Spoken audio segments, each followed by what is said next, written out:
And if you have the opportunity, please turn on your cameras. All right, you guys. Well, I see excuse me. I thought we were at the top of the hour. All right. So let me just say hello to everybody first. I see we are running a little late. First up, I see the beautiful Miss Rita Burchard is here from San Diego, California. Good evening, Queen. How are you? I see a pillar of our community. Yes, I'm talking about you. His name is Provis Lofties. Hey, baby. How you doing? It's always good to see you, sir. It's so good to have you back. I see Mitch Woods is here. Hi, Mitch. How are you? She's coming in from Idaho. There is Demetrius Turner representing Texas. Hi, baby. How are you? It's so good to see you. I see we have Chris Delgado is here with us. Of course, the beautiful Patty Geis is here with us, coming on in from San Diego, California. There's my friend. His name is Fetty Sherman. Hi, Fetty.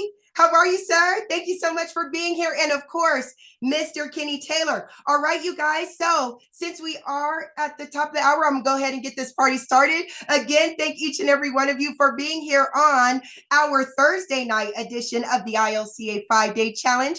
My name is your Queen Connectress, Miss Marnita Casa, and I am your humble hostess for this evening. Now, it is my honor to introduce you all to a man that for over 25 years dominated the direct sales industry. His cryptocurrency education is used by companies and universities worldwide.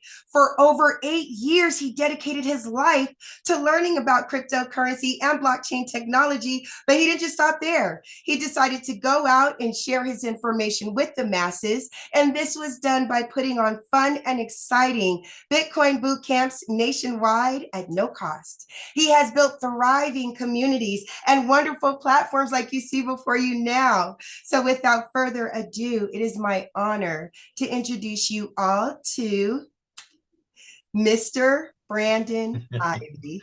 All right, all right, all right. Thank you for that introduction, Miss Casa, and welcome everybody to day 4 of the 5-day challenge. I mean, this is going to be another exciting night like last night. Last night we talked about security, and it was a lesson that we did for the very first time. You never saw this lesson before. We're also streaming on YouTube. So as Miss Casa said, welcome everybody on YouTube. I did post the link as well on Facebook, and I've got that being shared in all of our Facebook groups so everybody can participate on publicly on the YouTube side. Those of you on the inner circle are with us on the Zoom side. And as Ms. Casa said, we welcome all of you guys to be up here with us on the Zoom side, the VIP. I call these, you guys are the cool kids on the block hanging out with us tonight.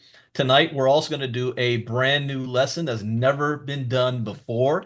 So again, like last night, I'm a little nervous because I mean, I've been doing this for years, teaching, but it's always courses I've always done over and over and over again. So it's like second nature. So whenever there is something that's brand new, you know, it's rare. And that's what we have tonight. We're going to be talking about a topic that we cover every time we do the 5-day challenge. We always talk about wallets, but this one is going to be tailored to just wallet security. The different types of wallets, what they are, and how to be secure, whichever wallets you choose that you decide to use. So thank you guys for being here, no matter where you are logging in from. And again, I still give our hearts and prayers out to the victims of the plane and helicopter accident in DC that happened yesterday, literally 24 hours ago, right when we were going almost live with our crypto, not crypto talk, our 5-day challenge.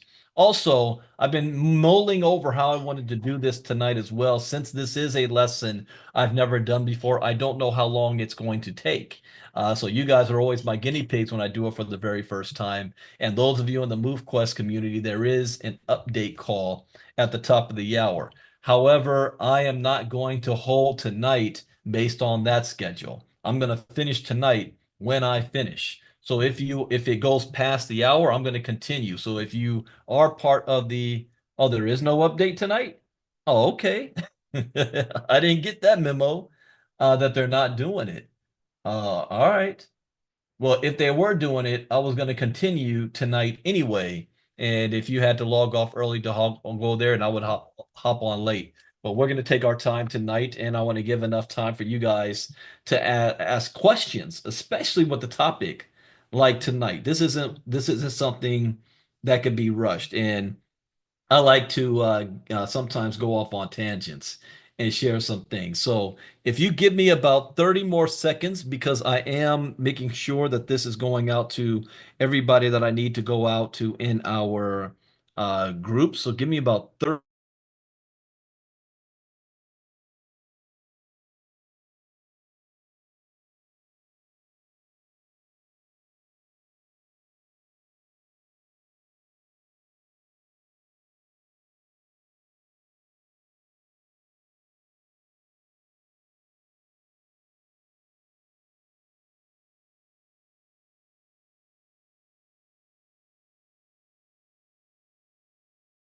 All right, that should work. It should have gone through followers.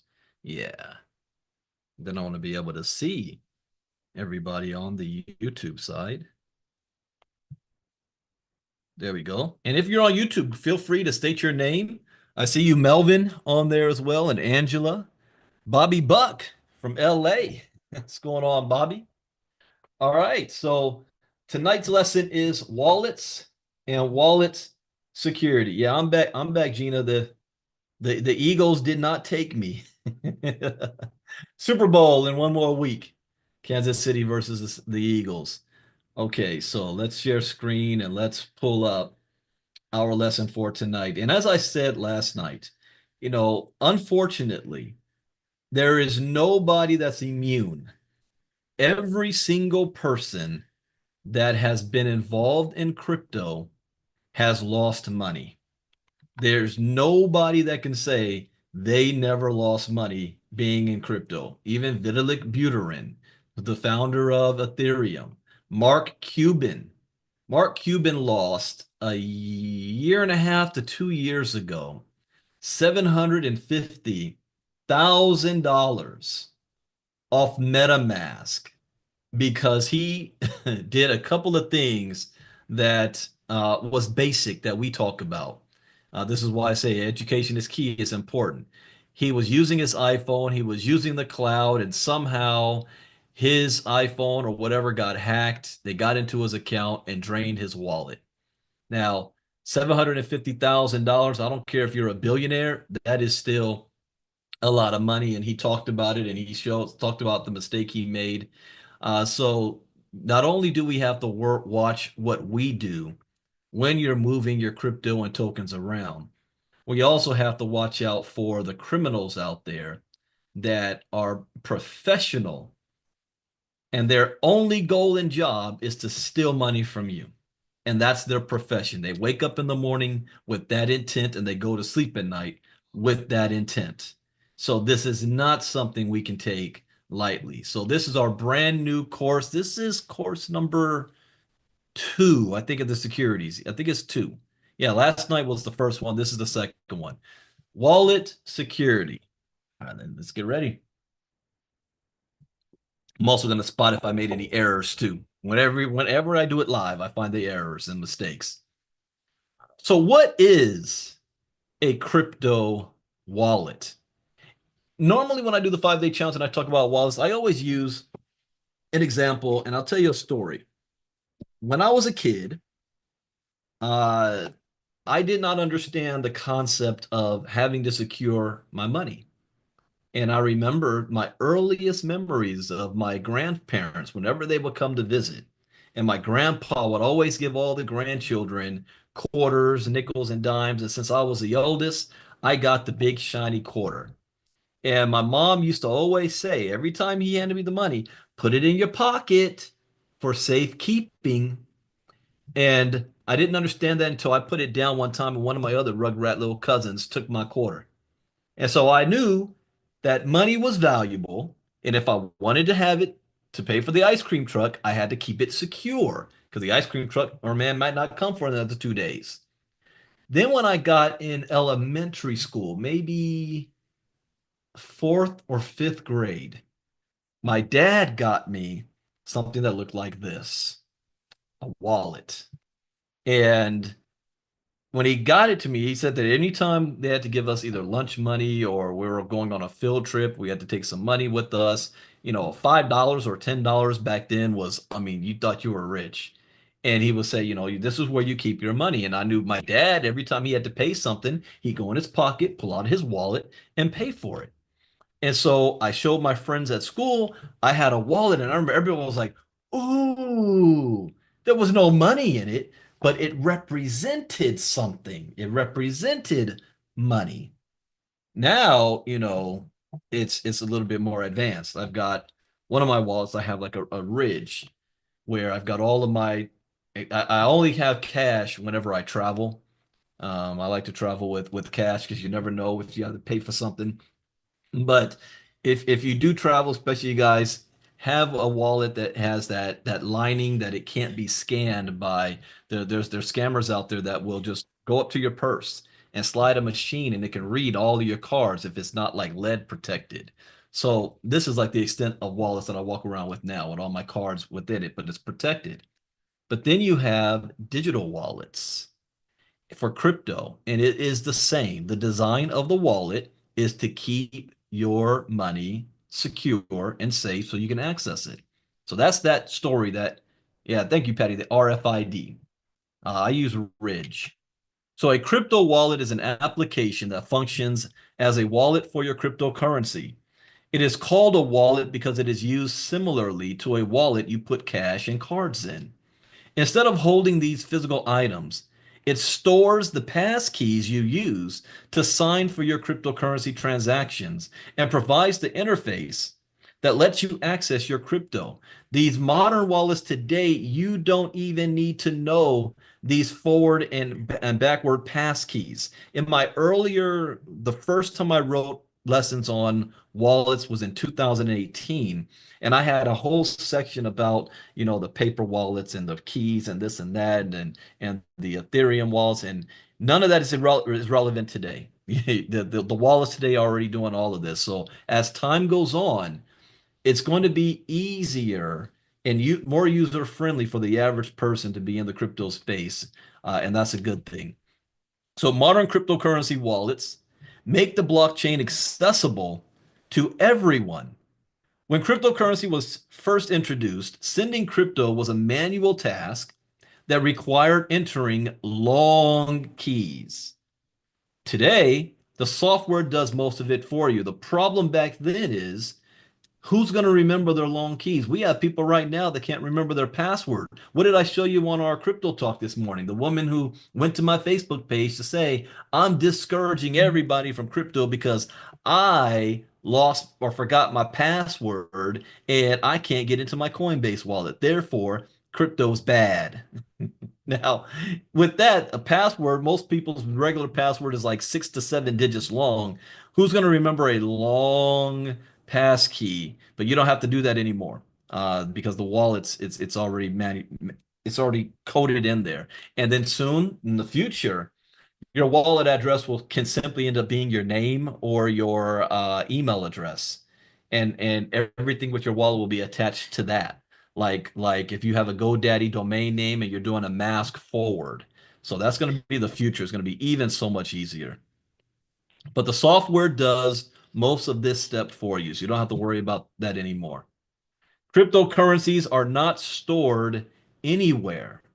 They are bits of data in a database scattered all over it. The wallet finds all of the bits associated with your public address and sums up the amount for you in the app's interface. So all the apps and wallets that you have, all it is a program designed to read the blockchain and then code it in a way that you understand it and that you can access it. You can literally go straight to the blockchain if you understand code and do everything without the wallet. MoveQuest, for example, the website, or the app itself, when you're doing your submissions and your claims, you actually can do all of that without the app if you understand coding and how to go straight to the blockchain, which I do not. That's not my forte. That's not my experience. Being a coder and understanding all those little stuff. That's not. I'm not into that, but it is possible. Lynette can be gone tomorrow, and there's no updates on the MoveQuest app itself, and you're still able to operate the smart contract. Sending and receiving cryptocurrency is very easy by using these applications. You can send or receive crypto from your wallet using various methods.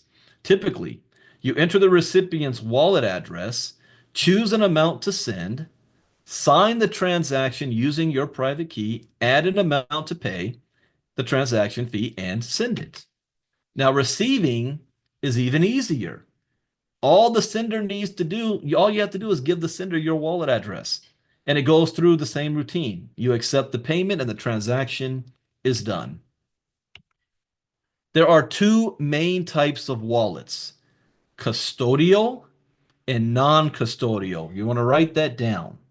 Custodial, non-custodial. Custodial wallets, also called online wallets, are hosted by a third party that stores your keys for you. This could be a company that provides enterprise level data security systems, businesses businesses that use to preserve and secure data, like Coinbase. That's a custodial. Some cryptocurrency exchanges offer custodial wallets for their customers. And in fact, almost all of them do. If you sign up with a Binance account, with L Bank, with Kraken, whatever, you have a wallet in there. And the one major mistake early on, and still people to this day make, is that they use those wallets as their main crypto wallet. I had one guy tell me, and he was trying to floss to me, talking about, yeah, I got $75,000 worth of crypto. I was like, really? What wallet are you storing that in? And I was testing him, and he was like, oh, I got it in my Coinbase. I'm not sorry, not Coin. He said Binance. I said, oh, what other wallets? He said, no, I got it in my Binance, so I can go in and do my trades. And I was like, that's how you're going to end up losing all your crypto. If anything were to happen to Binance, your crypto's gone. You know, here's know this phrase: not your keys, not your tokens. You may be able to access it now, but they can always block your access. What if they get hacked? The first major lesson a lot of people learned was the Quadriga CX scandal. And I'm going to bring that one back up because there's one of my slides here. I talk about multi-sig. It was the largest crypto exchange in Canada. And there was this one guy from LA that thought he struck it rich in Bitcoin and crypto. He quit his job, was planning on moving to Canada, moved all of his crypto into the Quadriga exchange. A week before he was moving up to Canada, the entire exchange went down. All his money was gone. But I'll bring that one up a little later on. Now, there are two subcategories of wallets: hot and cold. Wait. I think I skipped ahead. Okay. Yeah, I did skip ahead. Some cryptocurrency exchanges offer custodial wallets for their customers. Non-custodial wallets are wallets in which you take responsibility for securing your own keys. So every time you open up especially a non-custodial wallet, it will give you the option of writing down your 12-word seed phrase. Never skip that. In fact, some of the newest wallets now, you're not able to move forward unless you do this step. It wasn't always that way. Back in the day, you were able to skip that, but you can always go back to your security section and pull your 12-word seed phrase back up. Now you're not even able to get into open up a new wallet without doing that step. And I think that's very, very wise. But every single one, you will have your seed phrase. Now, this is the type that most cryptocurrency wallets on devices are on. There are two subcategories of wallets: hot and cold. A hot wallet has a connection to the internet or to a device that has a connection, and a cold wallet has no connection. So let's say you have like a Ledger Nano or something, and it looks kind of like a flash drive, like this, that you can disconnect. This is not connected to the internet at all until I plug it in. This would be considered a cold wallet. But all the other wallets are hot wallets because it's connected to the internet. Even your MetaMask wallet on your phone, Exodus, all of that, those are connected and considered hot wallets. Cold wallet has no connection. And lastly, there are three subcategories of wallets. You've got your software wallets, you've got your hardware wallets, and you've got your paper wallets. Almost nobody is using paper wallets anymore, but we're going to talk about that so you know what it is. Each of these types is considered either a hot or a cold wallet. So you can have a non-custodial software hot wallet, a non-custodial hardware cold or hot wallet, or a custodial hardware cold wallet. Now these terms may sound confusing, but it's just identifying what things are, okay? So don't think this is something you've got to memorize. These are the most common types, but you may also encounter other combinations. And with technology growing the way it is, you can have one wallet that's all of the above. See, in the old 5 day challenges, when I talked about wallets, we talked about desktop wallets, we talked about mobile wallets, and now your mobile phone can be both. Your mobile phone can be a desktop wallet, a mobile wallet, a hot wallet, and it could be a cold wallet, especially if you disconnect Wi-Fi. Like because of MoveQuest, I've got so many doggone phones, and some of them, all I have to do is turn off the Wi-Fi, and now I can use this phone as a cold storage wallet. I could put a wallet on here, move my crypto onto it, disconnect the Wi-Fi, and it's cold storage. That's a little trick, so you don't have to go out and buy a Ledger Nano or anything like that. The screen is too large. No, it's not. Just wait. Boom, there you go. Software wallets include applications for desktops and mobile devices. These wallets are installed on a desktop or laptop computer and can access your cryptocurrency, make transactions, display your balance, and much more. Some software wallets also include additional functionality, such as exchange integration if you're using a wallet designed by a cryptocurrency exchange. Now that I'm looking at this screen, you know what's popping up? Because the reason I chose this is because MetaMask pops up right front. This is what you guys are looking at. But here's something that I see. I'm just now noticing. You guys recognize what this wallet is? Anybody know real quick? Type it in the chat box. What wallet is this? And there's a reason why it's important today. Phantom, Joyce, why that's important. I got a phone call about an hour and a half ago from Herschel Crow that said, "Hey B, did you look in your Phantom wallet?" And I said, "What Phantom wallet?" Yeah, I just woke up from my nap too. I had no idea what he was talking about. And he was like, "Look in your Phantom wallet. We got some money there." I said, "What?" And I pulled it up and got in there. But I'm going to talk about. I originally I couldn't access it. Why? Because when I downloaded the Phantom wallet and we made note of this. I don't know the date when we made note of this, but I have down right here, it's got to be somewhere around April or so of last year. I put download Phantom wallet. I did not put why, but I did write it down. And I opened up my phone and there it was. But this is a new phone, which means this Z Fold I upgraded from the last phone I had, the Z Fold 3. This is now the Z Fold 6. And when you download or you have a new phone and you transfer all of your information over, the apps transfer over, but your logins do not. So it's always important when you upgrade your phone and you are copying your information from your old phone to your new phone. Always remember before you wipe the data on your old phone, make sure you can still log into all of your apps first. And some people have lost all their crypto by doing that and skipping that step. Well, this almost happened to me because I did transfer all of my apps from my old phone onto this one, and I did go through the process of making sure I can log into my crypto apps, but I did not do it with Phantom. And so I opened up Phantom. I was on the phone with Herschel, opened it up, and it said, okay, log in or create a new wallet. I was like, oh, this is a new phone. So password wasn't working. And then it said, oh, just provide your 12-word seed phrase.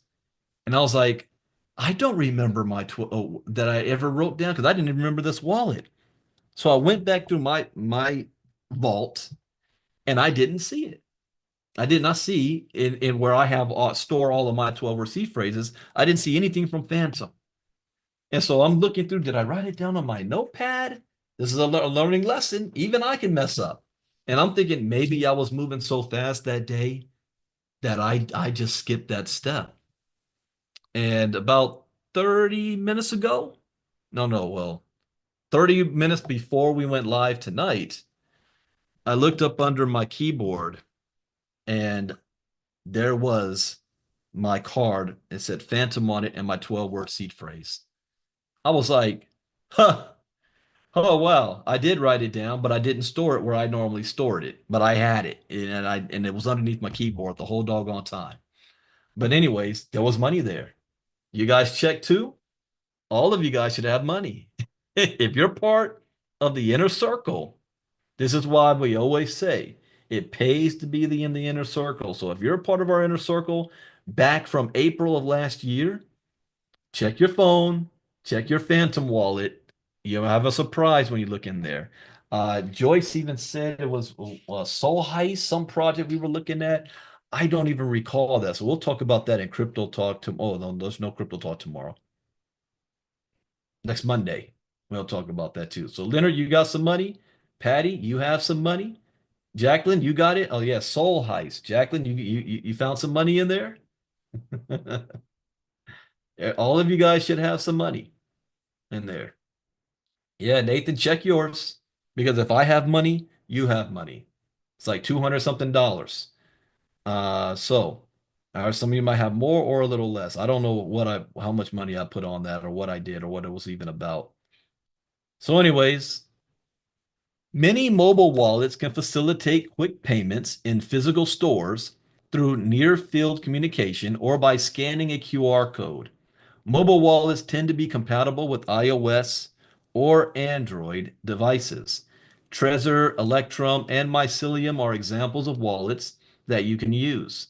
Software wallets are generally hot wallets. Yeah, because the software is either on your computer or on your phone and it's working because it's already connected to the internet.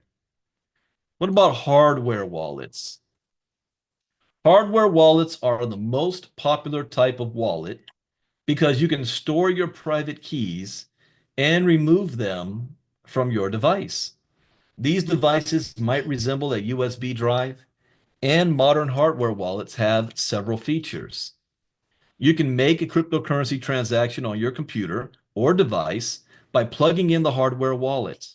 Most of them can sign cryptocurrency transactions automatically without requiring you to enter the key, circumventing a hacker's ability to log your key presses or even record your screen. One thing also about like, let's say I use one of my iPhones as a cold storage wallet. Only thing I need to do because I've got facial recognition or thumbprint. There's a hacker can't get into that. A hacker can't do anything with that. Even if you were able you lost your phone. That's going to be kind of the future with this. These devices often cost between $100 to $200. Ledger and Trezor are both well-known hardware wallets. Hardware wallets are generally considered cold wallets because they don't have an active connection until they are plugged in. Okay, so if you decide to order a Ledger or a Trezor, make sure you order directly from the provider. Do not go through Amazon. Do not go through eBay. Do not go through anything like that. Order directly from the manufacturer itself. And when you get it in the mail, you make sure that it has a seal on it. I wouldn't even go to Best Buy and see if Best Buy's got one and because no, they can repackage those right in there. You want the least amount of hands touching that device before it gets to you. Some people made that mistake too. Paper wallets. There's one guy. He ordered a hardware a cold storage wallet off of eBay and then put $400,000 on it and it all got stolen. I said, so let me get this straight. Why'd you get it off of eBay? Because it was cheap. So you got it for sale. So you got a discount getting it off of eBay, but you put $400,000 in it. Make that make sense. Sometimes we don't think things through.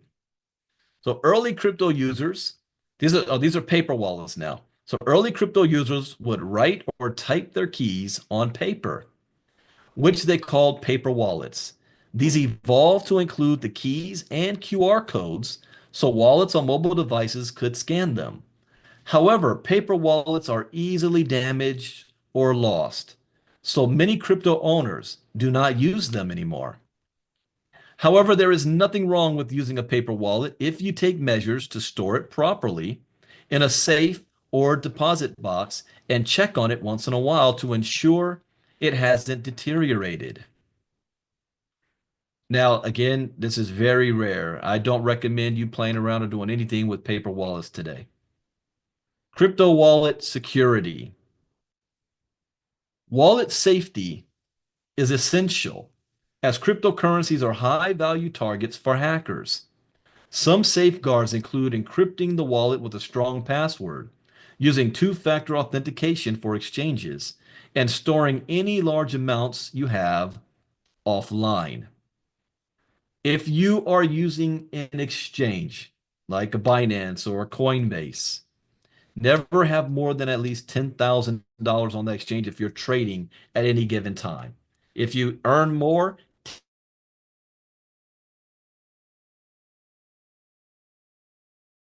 into one of your private custodial, I'm sorry, non-custodial wallet, even if you have it offline, keep it offline. But always use two-factor authentication for everything. Anytime it's an option, use it.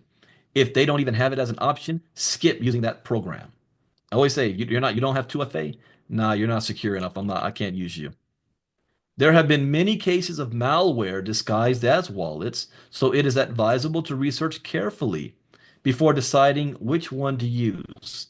So that I made a careless mistake the other day. You remember that whole new AI chat box called DeepSeek that crashed the United States stock market and was the most downloaded app in the world? Well, without me doing any research, just off of me seeing the hype, I went and downloaded the app because I was curious to see what it was. That's a bad move. Okay. Don't do that, especially if you're on social media or a friend of yours calls you up and they're hyping up some new project and a new coin and you got get this app, download this app, and you do it without researching it, you're putting yourself at risk. Now, safely, there was no risk on that, me downloading that DeepSeek, but if I did that with anything else, I could have got in trouble. So be careful with that. Always do your research before deciding on it or even signing up with anything. Now, I just had this quick chat with Marnita about this too. When new things come along, let's check things out before we sign up on anything or log into anything until we know what's going on. Seed words. This is very careful. This is very important. This is what allowed me to get into my Phantom wallet. I wrote down my seed phrase. So seed words. Most modern wallets generate a 12-word mnemonic seed phrase. An example phrase could be airport, bedroom, impression, sample, reception, protection, road, shirt, etc., which seems random, but is created and linked to your keys by your wallet. You can use the phrase to restore the wallet if the device is lost or damaged. So understand, when you have a crypto wallet, the most important thing is not that wallet. The most important thing is your 12-word seed phrase because that is connecting to what's in your wallet. Okay? So like the people that were on the old green project back in the day. As long as you had that 12-word seed phrase, you were able to take those same 12-word seed phrases, open up MetaMask or Trust Wallet, input it, and all your tokens popped up. Same concept here. So you can use the phrase to restore the wallet if the device is lost or damaged. So let's say you're an individual and you're using everything on your cell phone and all your wallets and you're traveling and you lose your phone or you break your phone or you drop it, you damage it or your phone is stolen. Well, you can recover all of your wallets because you have the private key seed phrases. Hopefully, you have them written down. So those of you that with the Phantom wallet and you were like me, what the hell was Phantom? What were we doing last year? And you go to your phone and you say, "Oh, I did download the Phantom wallet, but you can't get in it." Pull out your 12-word seed phrase. So cryptocurrency exchanges. Cryptocurrency exchanges have started offering custodial key storage for their users. However, you should use this service cautiously. Cryptocurrency exchanges are highly prized targets for cyber criminals. Additionally, if the crypto exchange goes out of business, there may be no guarantees that you'll get your cryptocurrency back. Now, if you're in the United States and you are using a US registered exchange, you have a better chance of getting your money back than international exchanges do if you're in a different country. Because regulation in the United States is so high, and they really crack down on that. So it is a little bit more safe here as far as these exchanges, and there's recourse for customers if nobody can try to pull an FTX in the United States again. That's not going to happen. So, for example, Coinbase, a popular exchange, announced in its quarterly report to the Securities and Exchange Commission in May 2022 that because custodially held crypto assets may be considered the property of a bankruptcy estate, in the event of a bankruptcy, the crypto assets we hold in custody on behalf of our customers could be subject to bankruptcy proceedings, and such customers could be treated as our general unsecured creditors. So, in other words, even with that, you might get your crypto back, but it might take a while if it gets locked up in any type of court proceedings or anything like that. So, there's always a risk when you're using custodial services. General unsecured creditors are lower in priority on the list of creditors in a bankruptcy proceeding. Therefore, if there are not enough assets to liquidate and meet financial requirements for higher priority creditors, that means always the wealthy people is going to get their money first. $1 million or more, the institutional people. It's another reason why I never get involved in class action lawsuits when it deals with crypto. If you're a part of a project, the thing don't work out right, and you lost your money, and then people are pissed off, they want to do a class action lawsuit to try to track down the owner, to try to claw back money. By the time the lawyers and everything is done, the only people that get paid off a class action lawsuit are the lawyers. And then 6, 7 years go by, you're still waiting to get your money. And your money might be $2,000 or 4,000. I had one person jump on me for not joining in one project that we were a part of. And I did not want to have anything to do with the class action lawsuit. I did not want to go through filing all this paperwork. And they're like, I don't understand, Brandon, why you wouldn't want to do that, da da da da da. And it's like, I'm doing it, man. I had $15,000. I had 60, no, 70 something thousand. No, I chalked that up. That's a loss. I learned from it and move on. And it was years later, and he was still stuck on that. And that he was like, man, 15, I'm not letting that go. And I said, you've been stuck back in the past. I've moved on and I've made so much more money since then that if I were to stop to focus on that, I'm losing money. So at some point, you got to know when when to let go and when to cut your losses. It's a learning experience. We move on. But yeah, this is what happens for the lower unsecured creditors. You are not top of the priority list. Therefore, if there are not enough assets to liquidate and meet financial requirements for the higher priority creditors, it is possible to lose your crypto assets if your custodial wallet company declares bankruptcy. The best cryptocurrency key security measures involve removing your keys from your wallet, placing them in a form of cold storage. And when it says remove your keys, we're talking about your crypto. Removing your crypto from whatever custodial wallet, put it in a cold storage wallet, securing them in a vault, a safe, or a deposit box. The more steps it takes, for you to access your cryptocurrency keys, the harder it is for a criminal to access them. This way, you ensure that you don't lose your keys. It also ensures that someone you have entrusted with your keys doesn't lose them or deny you access to them. So what is the best security wallet for crypto? Well, there are various wallets you can choose from with many options. It's best to read as many reviews as possible to find one that fits your needs while ensuring your keys are secure. I need to add to this too. And the reason I put it this way is because each year it might be different. So next year it can be a whole different sets of wallets. So always do some reviews as possible to look at each wallet you want to choose.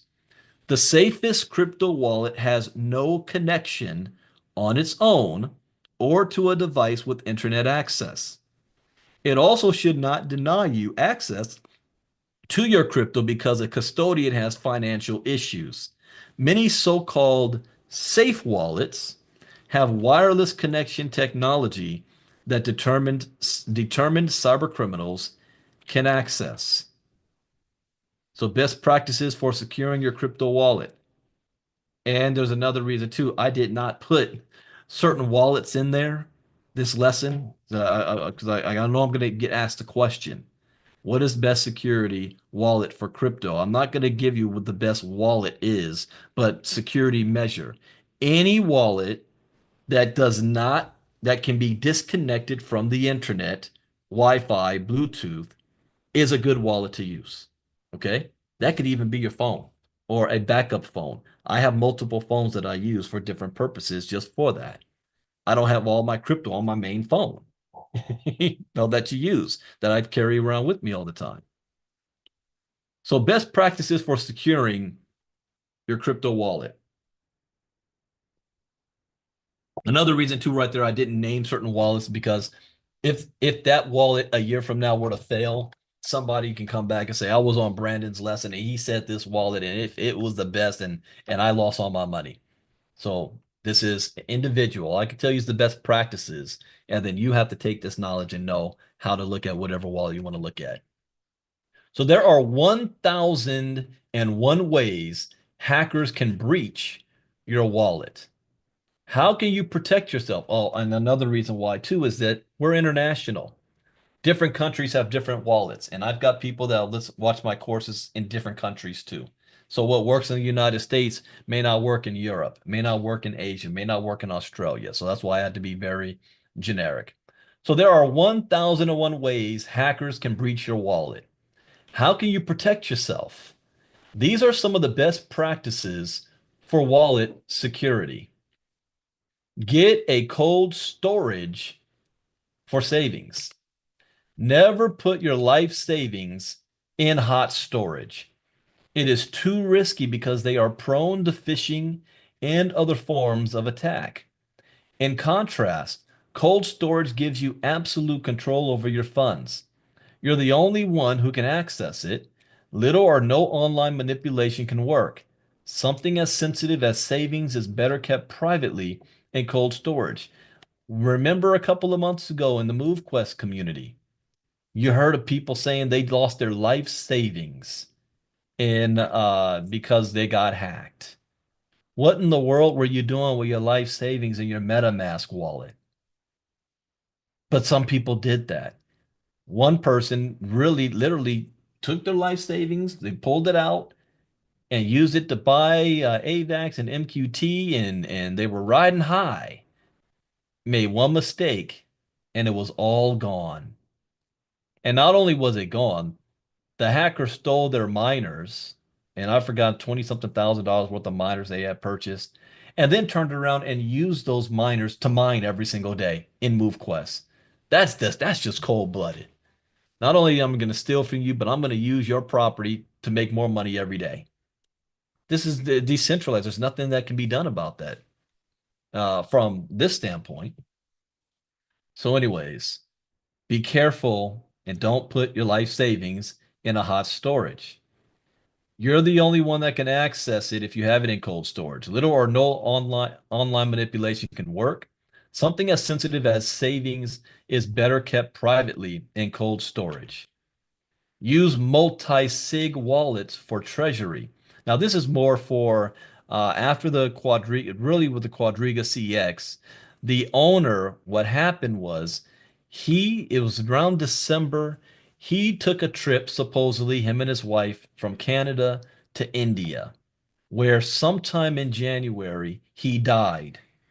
His wife did not report his death for 30 days. And then after he died, they tried to say he took the keys to the Quadriga vault to his grave. But a month before, or 2 months before, about October of the year before, he made a statement about security, talking about don't worry, all of your crypto is safe because we use multi-sig. Multi-sig means this. Single signature wallets suit individuals, but not organizations, teams, or DAOs. Multi-sig wallets are better options for DAOs, and DAOs is a decentralized autonomous organization and larger groups of people who want to use a common treasury. Multi-sig wallets will require more than 3 people to sign transactions. So if the exchange has multi-sig and the CEO wants to steal everybody's money, he only has one key. Then you need to have they elect 2 other officers, whoever it is, that it takes 3 of you to be able to do that. One way I explained it to my mom, because I remember school when I was a kid, was Superman 2?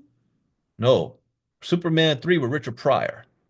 And Richard Pryor was trying to get the using satellites to get the kryptonite. And remember when he was in the government base, he had to rig up another person, the other guard he knocked out, and turn both keys at the same time. Remember that? Same concept here. It takes more than one person to be able to access it. So when every time you hear multi-sig wallets, that's what that means. Now, that's not common for you having an individual wallet, but that is common for exchanges, businesses, organizations, large organizations to have that to keep everything 100. And one thing that we've learned, and I've learned this personally, that you may think you know somebody, you may think that they're on the up and up, but when $100 million to $1 billion is in front of their face, they're liable to do some crazy things. I witnessed one guy who I knew personally who had a wife and daughter. Real quiet, mild-mannered guy, a guy that you wouldn't think would harm a fly. When he saw how much money was there, took off with the money, left his wife and daughter, and ran off with the money. Sometimes it gets you. I was the very first company that I was in that allowed me to walk off my job. The owner of the company, he was cool. I mean, he had the right intent in the beginning, but when his company went from making 50 to 75,000 a month to almost $1 million a month, he lost his freaking mind. Jacqueline Briggs was in that opportunity. She knows what I'm talking about. Shauna Ross was there back in those days, 2012 and 13. So money can make people do some funny things. So large organizations need to put this in place for security. I like that one too, Kenny. Couples and divorce. Yep. Use two-factor authentication. This is a must. I can't stress how important this is. The most important first is your security phrase. The second is 2FA. Two-factor authentication is an added layer of security that prevents just anyone from accessing your wallet. Different wallets have various methods of 2FA requirements. They will usually require you to get OTP from your email, which is authorization, or phone message to confirm that you are the one. You can also include biometric authentication as part of your 2FA requirements. Other things being equal, threat actors cannot fulfill all these requirements and breach your security. So example, you might put in your password, then it's going to say, we're going to send you a text 2FA code. So not only do you need your password, then you need to enter that text code. They can either do it by text or they can do it by email.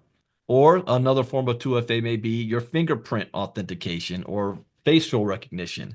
The most important that I always recommend is like Google Authenticator. That is a big one where the code changes every 30 seconds or so. Have multiple wallets. And we already have another lesson just on 2FA as well, and then Bitcoin 101, somewhere around there. So you get more information on that. But have multiple wallets. I always stress this. I've got more wallets than I can count. I've got notes where I know where they all are and what they're doing, and I have every type of wallet also. So have multiple wallets. Don't put all your eggs in one basket. No. This is one thing I gotta ask get back with Lynette about because she's this the hatchery and stuff and wants to reward those holders, the wallets. Well, I made sure you don't know how much crypto I have as far as MQT. I have more MQT today than I did when I got started. But if you look at what you might think is my main wallet, it doesn't look it like that because I have it all over the place. All right.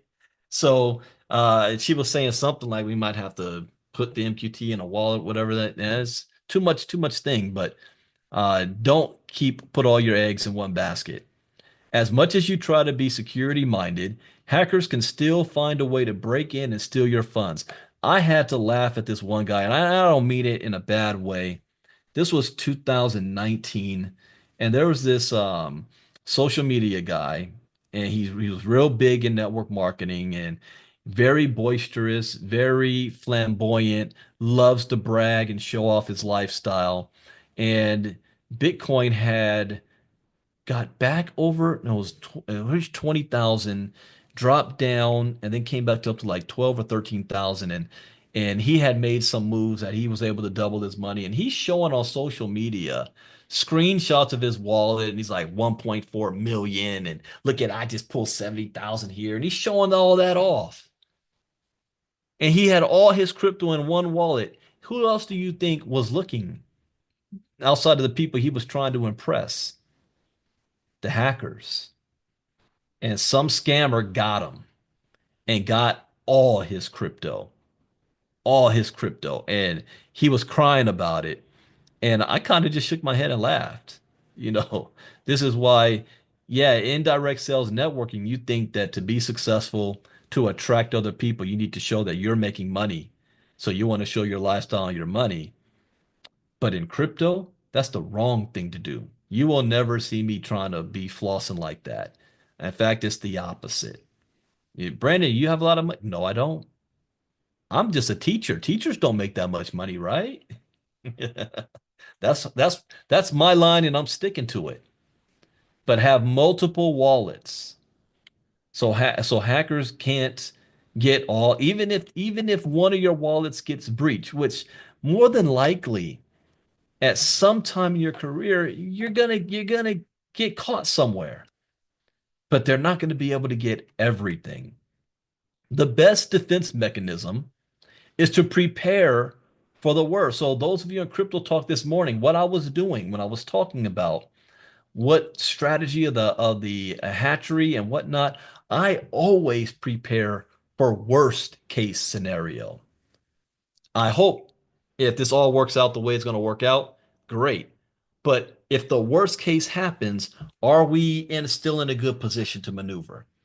So never think that I'm coming at something in a negative light. I'm always looking at how we're going to benefit if the worst thing happens. And we need to know what could be the worst possible scenario, what could lead to that. That's what I was talking about this morning. So the best defense mechanism is to prepare for the worst. All your funds are gone if you put them in a single wallet and it gets hacked. It is better to put your crypto and NFTs across multiple wallets. This reduces the degree of your loss in case of a breach. Be careful with public Wi-Fi. Oh, this is another one. I think I said it last night. How many of you have ever connected your laptop or your phone to Starbucks? I can use Starbucks Wi-Fi and I'm a writer and I'm doing my thing. I used to walk into Starbucks in the morning and see all the people sitting there with their cup of coffee and they're doing the work and some hackers were using the moment you connected your Wi-Fi, they were using your computer as mining power to mine Bitcoin. And that is probably the best case scenario that the hacker could use your computer for if you're connected to their Wi-Fi. If you go to the airports, I never connect my charger to any charging port at the airports. Never do that because there's technology now that the moment you do that, you're giving someone else access to your phone, or malware could be downloaded onto your phone just because you connected into that slot. If you're going to travel, have portable chargers. I've got multiple of these that this one device here can charge how many at the same time?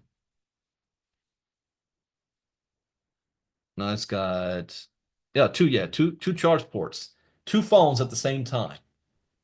And if you've got a couple of these, then you have phone access for 2 or 3 days. I remember my parents, just with the wildfires, my parents had lost electricity and internet access. One time we just lost internet access, but we still had secure electricity. And my parents came down to my place to charge all their devices, and I gave them my other chargers. But have these chargers, always travel with them so you don't never have to be tempted to plug in your phone charger or anything to an outside device. And then for Wi-Fi, I strongly suggest you get a hotspot onto your phone plan on your main phone. So when I travel, I have hotspot on my phone. So all of my other devices, I can connect it to my phone's hotspot rather than hotel Wi-Fi. And with the 5G and stuff now, the speed of it is fast. I remember back in the day when I used to do that, it was like so slow, like that 3G stuff. Now it's just as fast. So invest in having a mobile hotspot and having external chargers. But public Wi-Fi is available everywhere for everyone to freely access the internet. But be aware that not all free things are secure and good. Public Wi-Fi owners can access some of your data once you connect. This data can also help a threat actor to gain sensitive details about your wallet and hijack it. At best, use a secure VPN to connect to public Wi-Fi. That's at best. I don't turn on my computer without VPN. It automatically kicks on. But you can have VPN on your phones too.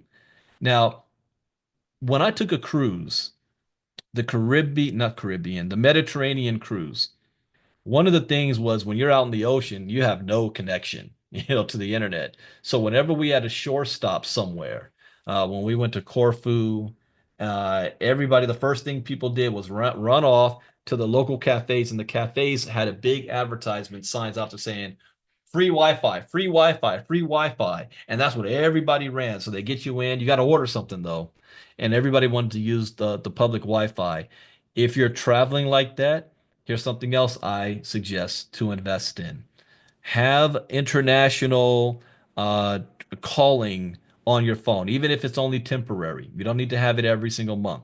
Pay the extra money so that you have international calling or cell service. So once you do hit an island or somewhere where you're not out of the ocean, you don't have to connect with the public Wi-Fi in another country somewhere that you definitely don't know. And now in this day and age, I look at all public Wi-Fi as being compromised.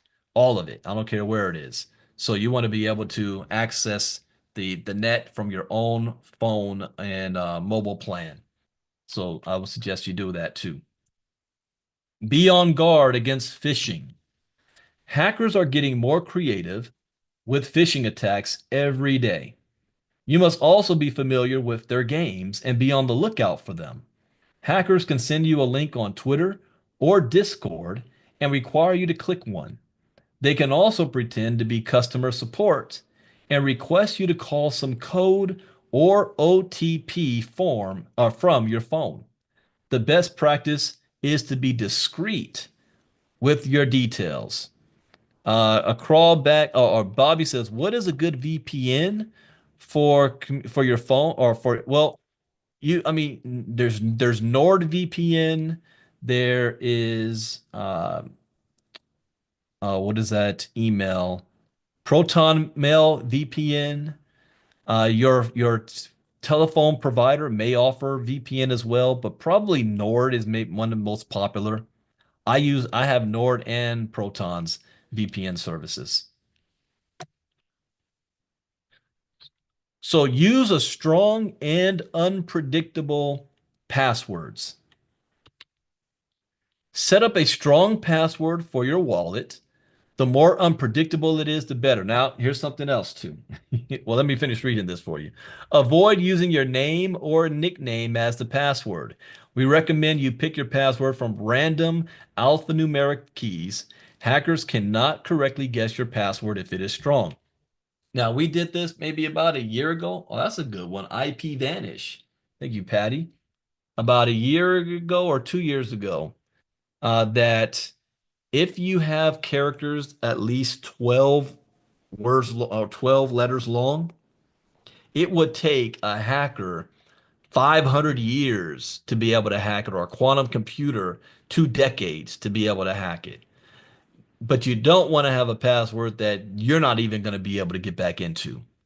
And be careful with saving your passwords with your, there's programs that automatically save it, like SafeKey, and Google has you can save all your passwords in your Google. Be careful with that, because if you lose that, or if it gets wiped out, or when they say, when you're ready to say, please input password you want to use, and input it twice, and it will say, give you a suggested password. And I made this mistake one time, but I didn't have nothing on it.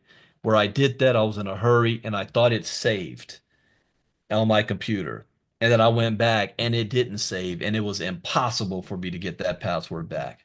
So be very careful with that and where you're saving your password. So don't have it so good that you can't even get into it. But if you do have a password, at least 12 characters long, and no hacker will ever be able to guess that. Keep your seed phrase and passwords in a safe place. This is very, very, very important. Very important. When you write your seed phrases down, have multiple copies of it, and don't store them in the same place. You can have it on site with you, and then have another set off site, whether you're putting it in a bank safety deposit box, your friend's house, your parents, your brother, your sister, your cousin, whatever. Have it in a separate place. We just had the fires here in LA. And if you have a we call it our get out bag, your bug out bag, where you've got your birth certificates, social security numbers, passports, your deeds, your important paperwork. Already have that packed up. So if you've got to run out, remember that, was it not Gone in 60 Seconds? Uh, what was that LA movie where they were shooting up in the streets, and they were said you got to be able to walk out of your apartment and leave everything in like 30 seconds flat, 60 seconds flat. You got to have that bag ready to go. There you go. What you don't, here's yeah, a fireproof safe. Now, having a safe in your home, that's great, but here's another problem. I do not recommend you storing your crypto seed phrases in your safe, because if somebody were to break into your home, a safe represents there's valuable information there. If the police were to raid you for whatever reason, and they take possession of that safe, you're giving them your crypto. So you've got to be very careful. You have to think strategically here. I'm going to keep it safe, but I don't want to keep it safe in an obvious area. Okay, you understand what I'm saying? So, but have at least two sets of it. one that's on you and one that's off of you. If your house burns down and like what just happened to the LA fires, you still had your seed phrases in another place if you weren't able to run out the house with your belongings. Or what happened here, uh, some fires in one neighborhood happened while everybody was at work. So they didn't have time to get home. And when they tried, the firefighters and the police blocked the access, so you couldn't even get up to your home to get your valuables if you could. So you always want to be have double backup, be protected. So keep it safe. For example, do not save your seed phrase or passwords online or in your iCloud. No, that's a whole nother one. Never, never have your passwords and your seed phrases in the cloud. I know the cloud is getting more sophisticated and user friendly. I don't trust it. I know iPhone is and Apple's big on their cloud. I don't trust the cloud, period. So don't store anything. Even people, I'll just take a screenshot of my 12-word seed phrase and save it on a file on my computer. No, the hackers can get into that and they got your file. So do not save your seed phrase or password online.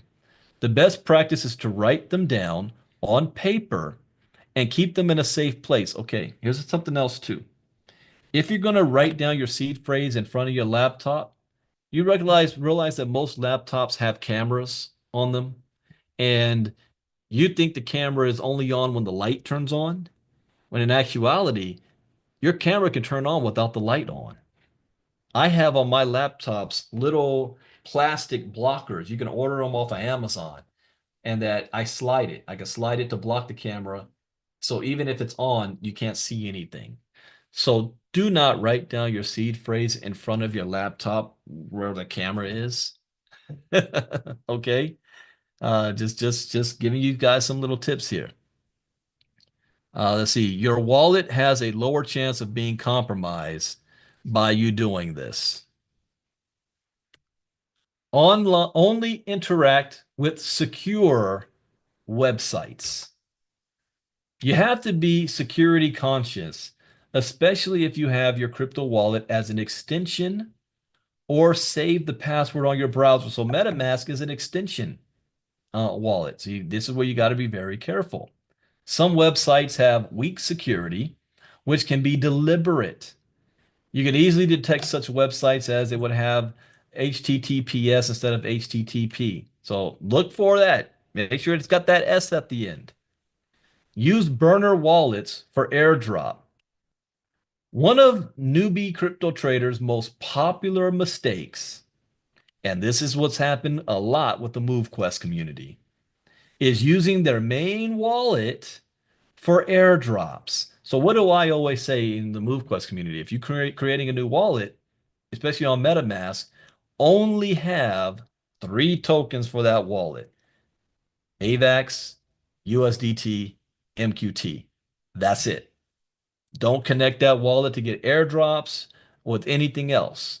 I know there's a lot of you out there that have the Phoenix token, because I see it whenever I'm looking at the withdrawals and sell orders, and I'm curious, and I look up the wallets and I see PNIC, PNIC. I'm like, are you kidding me? Why?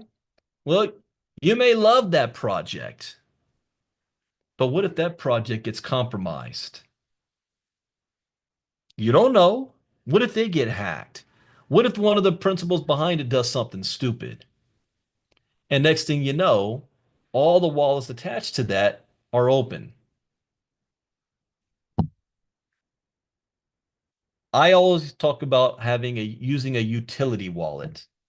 So if you want to play in the mean game and you want to connect to all different wallets, oh, Gina, can you explain utility wallet again? Utility wallet is not a wallet. It is a function I'm using the wallet for. I call it utility, and it can be any wallet.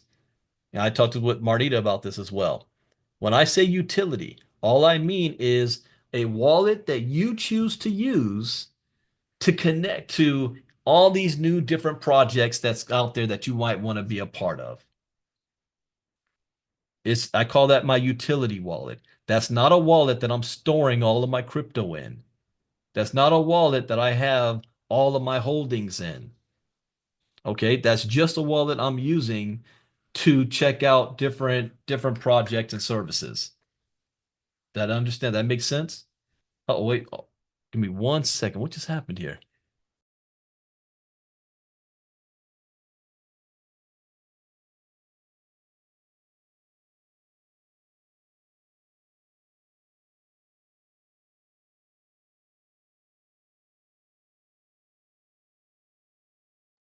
All right, I think I'm good to go. I'm back. All right, here we go.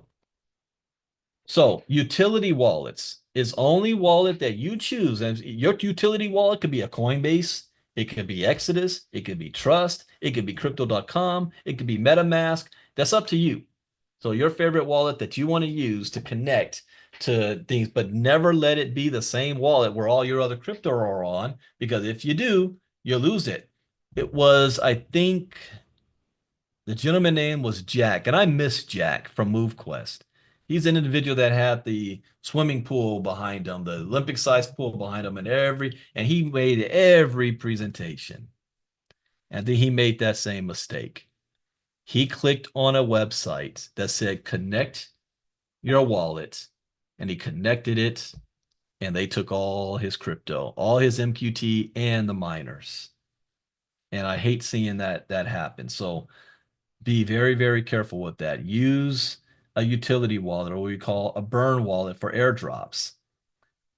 So one of the crypto traders' most popular mistakes is using the main wallet as airdrops. This is too risky, as some airdrops may require connecting your addresses with unsafe websites. The best practice is to have burner addresses separated only for airdrops. At worst, only your burner will get breached rather than your main wallet where you keep your crypto assets. So before I move on, does everybody get that?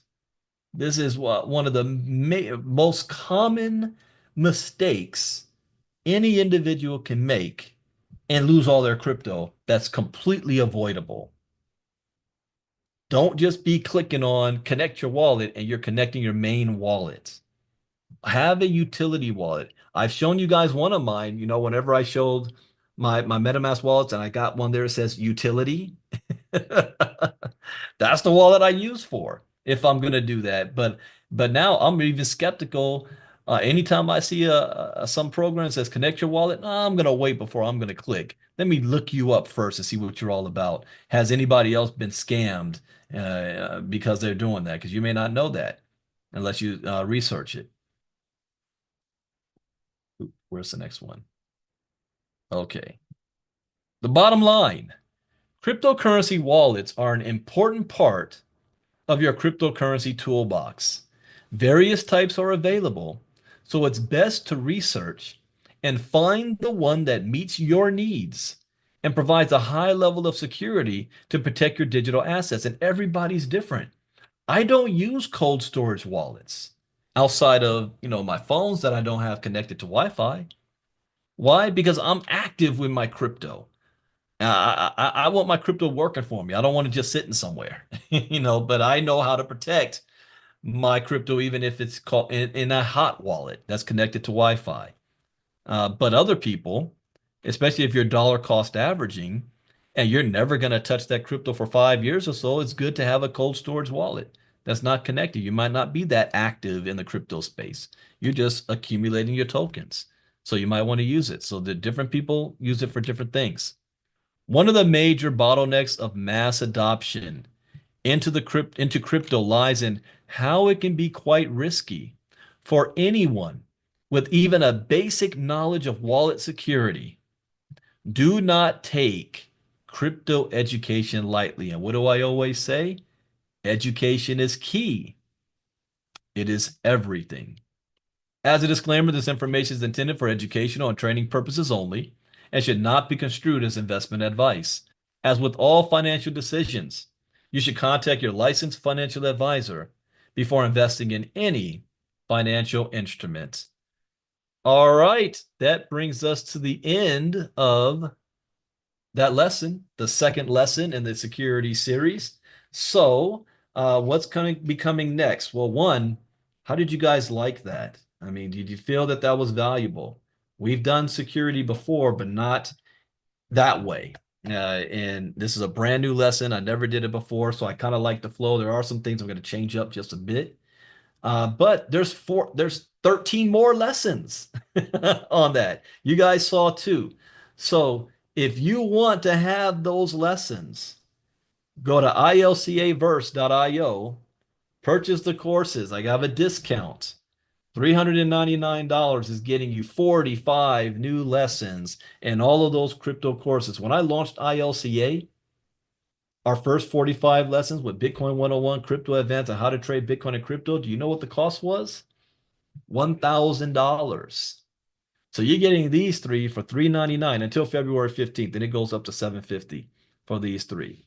So, Ms. Costa, if you could put that link in the chat box and on the YouTube if you want to get those courses. Now, another way you can have access to that is if you're a diamond or platinum member. If you're a platinum member with us, you will automatically have access to all the courses if you're a platinum member. If you're a diamond member, guess what I do every Tuesday and Tuesday and Wednesday night? We do a live lesson on one. I pick one of our courses out of now it's going to be almost 200 courses, and I do it live like we did right now with the 5-day challenge. So next week, our diamond classes are picking up again on Tuesday night, and guess what topic we're covering? Security. So we'll be doing lesson number 3 next Tuesday night, and I forgot what it's called. Let me look that up real quick here. And these haven't even been released yet. Oh, okay. Lesson number 3, we're going to be doing hardware versus software, a security comparison. That's going to be next Tuesday night. And then Wednesday night, we're going to be doing two-factor authentication in wallet security. So just about 2FA. So that's going to be next week. So if you say I don't have the money to get the courses, hey, become at least a diamond member. $114 and you can be in our live classes next week. There's a big difference from me teaching these live and then you just watching the video by itself. All right, so now we're going to switch to the Q&A side, and because this is security, all of you guys on YouTube, I am going to allow the YouTube to stay on to watch. You missed last night. The Q&A side was better than the lesson itself. So we encourage you to be a part of our VIP. So you VIP members, don't let me down tonight. So if you've got some questions, bring it. And if you had any aha moment, and I want some feedback. Did you like this course and the last 2 courses? How we're doing this with the security. So give us some feedback. So I'm going to turn it over to Ms. Casa to handle the Q&A. And I'm leaving the was that call canceled tonight again? Let's double check. There was no MoveQuest call, right? I don't think so. I don't see nobody talking about that. So if you guys have, so we're good to go there. So I'm leaving the YouTube side open. You guys can watch. And Ms. Casa, let me turn the floor over to you. Okay, can you guys hear me all right? Yes, you can. All righty. So again, this is one of my favorite portions. And there goes Miss Patty, guys. I knew you were going to be on it. Okay, you guys, there are 3 things that we ask of you. The first one is please do not unmute your mic until you are asked to do so. 2, we do ask for only 2 questions unless we have time for more. And the third one is the most important. The third one is there are no silly questions. So whatever you have on your mind, please just raise your hand and I will be happy to call on you. First up, yes, ma'am, is Miss Patty Geist. The floor is all yours, Queen. Oh, I got to make sure she can unmute. Hold on. Okay, there you go, Patty. Thank you. So this has always been my favorite topic of the 5-day challenge is wallets. Always. And I always think of something that I haven't done, which is the 2FA. I have 2FA on my phone, but I need to put it on a secondary device in the event I ever stop using the current phone or lose that phone, and then I lose access to multiple wallets. So I wrote that down in real big letters. The minute I am off this call, I am putting it on my iPad. So thank you for that. Another thing was when you stated there are 1,001 ways to siphon money out of a wallet. Is that what? Metaphorically, meaning that hackers are always Or going to to hack. find, Or to yeah, hack. yeah, hackers are always going to find a way to get into your wallets one way or another, and they're always looking for new ways. They're looking for new scams and schemes, which is why we got to stay on it On top of it. every couple months too. Yeah, that's what that means by that. Yeah. And then when you mentioned that someone had stolen the MQT out of a wallet and the miners and then started using the miners, Yes. that was just like, oh my God. So even when that happens, Lynette can't shut those miners down. She doesn't even have any control over that. The only thing she could do is blacklist that wallet from extra rewards. So you know how we can earn commissions for we refer somebody and they purchase miners and we get a percentage. She can stop that, but she can't stop it from performing on the blockchain. Even though she knows we're looking right at the miner. But no, it's that's the whole point of the blockchain being decentralized and open source. Nope, she can't do anything. Wow. Smart So contract, not a company. So to track the MQT, is there Snowtrace is the best bet to track where an MQT has gone from wallet to there's wallet? others. It's Snowtrace. There's an Avalanche Tracer that is just reading the blockchain for the Avalanche blockchain. Ethereum has EtherScan. So if you want to track any Ethereum, Right. what is EtherScan? So yeah, Snowtrace is a good one to use. But with MQT, it defaults to Snowtrace because in our MetaMask wallet, it doesn't show the history of where your MQT is going at all. No, does not. But it does. I haven't looked whether if you can, normally with wallets, you can click the transaction hash and it takes you to the blockchain to see it. Yeah, it'll take you to Snowtrace. Yeah, Snowtrace. So yeah, Snowtrace. Yeah, the wallet does not keep that, but the blockchain does. The wallet may keep. So what are the hackers looking at? So when they look to see how much of a certain token is held in a wallet, they're going out to something such as Snowtrace. I mean, how are they determining I'll show where I'm going to or share who holds right the most now. tokens? And I know you've shown that before, and Leonard's shown that before, but I just want to see it again. Yeah, no problem. So let me share. And that's all my questions. Thank you. No problem. As a portion of the screen. Okay, so let's say I'm a hacker and I'm just cruising the site today, looking what's going on with MoveQuest. All right, so people have sold, huh? And I scroll down, and I'm looking. Let's look at a large sell or buyer. That's the smart contract evolution. So here's somebody sold 50 MQT for $496. I'm going to click on that. This one is Snowscan and not Snowtrace. So there's two of them. This more is like EtherScan. So on Snowscan, this is the wallet address. There's nobody's name is on this wallet address. I'm able to see how much money's in the wallet. They've got $6.34 in AVAX, and the wallet is currently holding 2 tokens. Interesting. It's holding MoveQuest. There's only 2.2 MoveQuest sitting here, and it has 1 miner. See, when you see virtual activity device, this is an NFT. NFTs are also technically tokens, but they are ERC-721. Your tokens are ERC-20s, but the NFT, the miner, is an ERC-721. So this has 1, and so I see if I'm a scammer, there ain't nothing in here for me to take. So I'm going to move on to the next. And then let me pull up I'm sharing screen and I'm public right now, right? Okay, hold on. I'm going to stop share screen for a second and get this address. Yeah, let's see off of this one, because I've been monitoring wallets I don't know who they are, but I've been noticing patterns. Okay, share screen again. Oh, doggone it. All right, there we go. Share screen again. All right, so let me put in this wallet address. Paste. Oh, come on. Okay, let me try that one more time.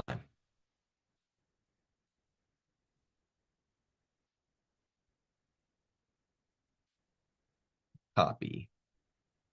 All right, now let me put the wallet address in there before. There we go. Okay, now let me share screen.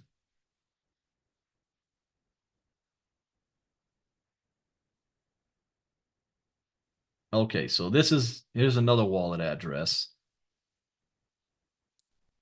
All right, so from here, just looking at this has a value of $18 worth of AVAX, 9 tokens for $444. It's got $444 worth of Tether move quests. Wow, this wallet used to have more than 3,000 move quests in it, and it only has zero point 0.7 move quests. But look at this, PNIC. So I know they're part of the Phoenix token community. It's got Phoenix nodes on here and 1 move quest miner. So this whoever this is has been busy. They moved a lot of stuff around. I don't know if they sold all of those MQT or moved them to another wallet. Now, if I wanted to take the time, I could sit there and go through every single transaction of this wallet and figure out where all those MQT went, if they were sold or moved to different wallets. But I'm also able to see what other projects they're a part of. And I can see all of their Phoenix token nodes, Phoenix nodes. See these? They've got more. How many miners here? 1, 2, 3, 4, 5, 6, 7. Now I can even tell what type of miner. See this token ID? Hey, Leonard, do you remember which one started with 3? Which miner that was? But I can even tell what type of miners that they have here. And 2 next page worth. And then but they got a lot of Phoenix, so they are heavy in the Miracle cash flow NFT project. This wallet here. So if I'm a hacker, I would definitely put this wallet aside to say, okay, they're involved in multiple projects. Mostly, I can probably, if I can target them and send to them another project where they connect their wallet to it, I can drain this wallet. So that's what a hacker would do. So they just look to see what's in here. Let's find another one. Let's see, one that will stand out. I want a bigger, here's a one. 105 MQT sold, right? And this time we're going to use Snow Trace. So I'm going to copy this address and open up a new tab here. Because that first one we used was Snow Scanned. Snow Trace. It's given the same information, it's just displayed a little differently. Snowtrace.io. Paste the address in there. Okay, let's see what's going on here. Only 2 tokens in this wallet? Wow. So this was a utility wallet. Tether, swap. So this is a utility wallet. Somebody is only using this wallet to swap and transfer tokens. So they're sending their MQT from another wallet to this wallet, then selling it. This is smart. This is how they secure. So the hacker, unless they really want to do more investigation to see where the MQT came from, on first look, this person knows what they're doing. They're protecting themselves. You have no idea how much MQT they have. So if I'm a hacker, I would avoid this person because if they're good enough to do this, they're good enough to spot if I try to scam them with a phishing attack or something else. So is that a success? So yeah, this is the right way to do it. So you don't know what wallets where it come from. They got Ethereum in this wallet. They've got Avalanche. Ah, so they use this wallet also on the Avalanche chain. Etherscan. So if I was able to copy this, let's do a little bit more investigation. Etherscan.io. Let's see here. Zero balance in their Ethereum. Nothing on this one. Interesting. But anyways, everything's on the blockchain. So you can find and track if you want to do more research. Let's put it in SnowScan and see what pops up on SnowScan. $5 worth of ABACs, 2 tokens, token transfers. This is what's coming in, out, in, out, in, out. Move quest. See all this?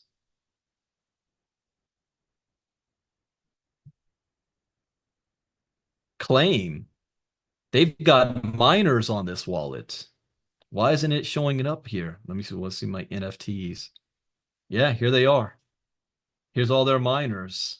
Also 3. So those the third power virtual activity 132 days ago. So this is an individual that's been here for a while. They haven't done anything for 132 days. Oh, that's the age of this. 112 days, transactions, multi-chain portfolio. Yeah, this is their utility wallet they're using too. So does that make sense, Patty? Yeah, go ahead. Okay, but yes, that all makes sense. But then how would a hacker be able to connect to that person? How would they be able to send them a phishing email or anything like that? Well, again, it's like being a detective and connecting the dots. So if a hacker could do, let's say, they created their own fake token, they could take your wallet and do a free airdrop into your wallet, and all of a sudden you open I up your see. wallet and Yep, you've got yep, a token yep, there you've never seen before. I think that even yep. happened to you. Yes, it And did in my then Phantom wallet. yeah, and then you say, "Oh, where's this from?" And you click on the link. And then And you I say you're didn't. thinking you can withdraw some money and you connect the wallet, boom, they got you. Phantom's really good. Phantom, they're really good because Phantom will hide those transactions so you don't see it. There's actually there's a category in there where you can look at hidden tokens, because I had a conversation with customer service in Phantom, and the guy was like, don't click on it. It's not real. Let it stay hidden. And I never touched it. So yeah. So thanks, Brandon. Great, great class tonight. If we Oh, go use ahead. the MoveQuest community, what some of these hackers did was they posed as customer support. And when somebody said, I need help with this, I said, well, what is your wallet address? And you think, well, it's no problem for them to have my wallet address. You Right. give them your wallet address. Now they're attaching your name to that wallet address, and they may watch it for a month and then come back to you since they know who you are. They'll look you up on social media, find out where your email is, send you an email, inviting you to something that's fantastic. You open up your email at 1 in the morning, click on it. Oh, wow, cool. Connect wallet like Jack did. Connect the wallet, and they already knew you had crypto in it because they know your wallet address and they drain it. So, and then they could turn around and say, well, we'll give it to you back if you pay us money. We'll give you, like one person said, we'll give you your miners back if you give us $1,000 worth, and we'll give you your miners back. Bold as all hell. Bold as all hell. Thank you, Brandon. Problem. Great class. That was fantastic. Okay, first of all, thank you for explaining utility wallets. I have to admit, you guys, it took me a long time to figure out what he was talking about when he kept saying use a utility wallet. I had no idea. So thank you for doing that. And also, Miss Patty, I had got something like that happened to me in MetaMask. In my wallet, I saw this weird token and I had like 25,000 of them. And I'm like, where's this come from? Brandon was like, I think it was an airdrop. And now that he's saying that, if I would have clicked on it, no telling what would have happened. So thank you for explaining that with the airdrops as well. Okay, Miss Gina, the floor is all yours, Queen. Well, before I bring up Gina too, you guys, that question that even Patty asked, and I was showing you about MoveQuest. Don't you think that's information that every single person at MoveQuest should know about? Again, 400 people on Tuesday night, and we've got combined with this probably maybe 60 people tonight. I'm just saying. All right, go ahead, Gina. Good evening, everyone. I just have a comment. It's not even really a question, but from being with Brandon, and even when a time like when I was still going through things with my mom, and I was getting distracted by a lot of things, I had joined this in like an investment where you invested so much crypto, and then you got returns back on it. And I gotten to such a point where when I went to withdraw it, they kept on talking about these fees. So I just started ignoring them. But then, like about a year after that, they came back. And this was like last year. And they started coming at me again. And they showing me how I had $28,000 in this account.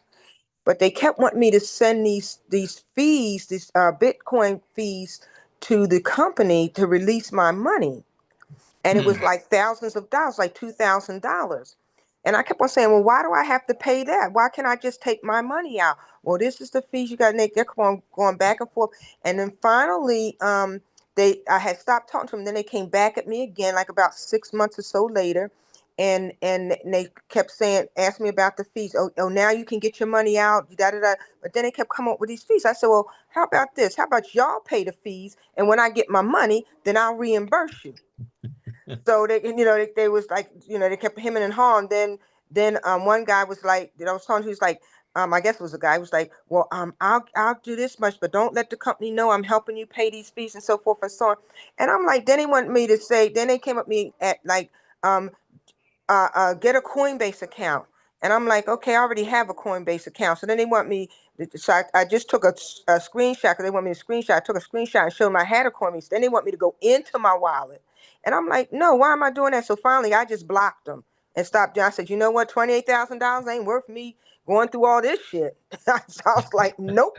So I blocked them, and I have, I don't talk to them because they was hitting me up on Telegram all the time and WhatsApp. And I just stopped after a while. I said, I just blocked them because Yeah, that was one nothing thing. but red flags right there. Yeah, exactly. And I'm like, why do you need my They want me to send my wallet, they want me to send my receiving wallet to them and this and that. And I'm like, no, no, no, no, no, no, no, no, no. I ain't sending you none of my wallet addresses. And I just blocked them. I was like, nope, I'm done.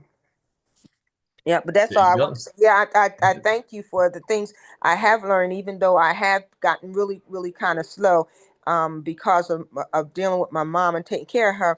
When I said I was behind Brandon, it's because I haven't even done hatchery or anything or got none of those kind of things. That's why I was trying to get them before they went up. But I mean, I just have to go from where I go, because I'm not sure what I'm doing. And that's why I was saying I need somebody to kind of walk with me to help me do Well, that. well, you had asked that question. Gina's looking for a Bitcoin buddy. Anybody out there that's willing to work and sit down with Gina, please shoot her a message Thank you. I outside of our appreciate it. community as well. No Yeah. problem. Everybody should have a crypto Bitcoin buddy. And I remember you told me that. That's yeah, yeah. All Thank you. right. Thank you, everyone. I'm so glad that I'm a part of this because now that I'm being able to engage again since my mom is no longer with me, it's I'm starting to, come back around. But but even coming around, I'm seeing how much work I still got to do because I Mhm. have been so distracted, and I hadn't been able to get on a lot of stuff and I missed out a lot of information. Yeah. So yeah. Yeah, understand. Understand. No Yeah, we'll problem. get you taken care of, Miss Gina. Thank you so very much for your Thank question. you. Yes, ma'am. Okay, I see you, Mr. Taylor. The floor is all yours. Oh, I gotta unmute him. There you go. Thank you, sir. Great lesson. Um, I, I learned so many new things. One of the things, and I don't recall you mentioning the multi-sig wallets prior to this, but when you explained it, I'm like, that is like a great tool to have in your tool basket for getting into different projects, especially when working, even when you know people, and you're working with them. That's something that can save you a lot of headaches.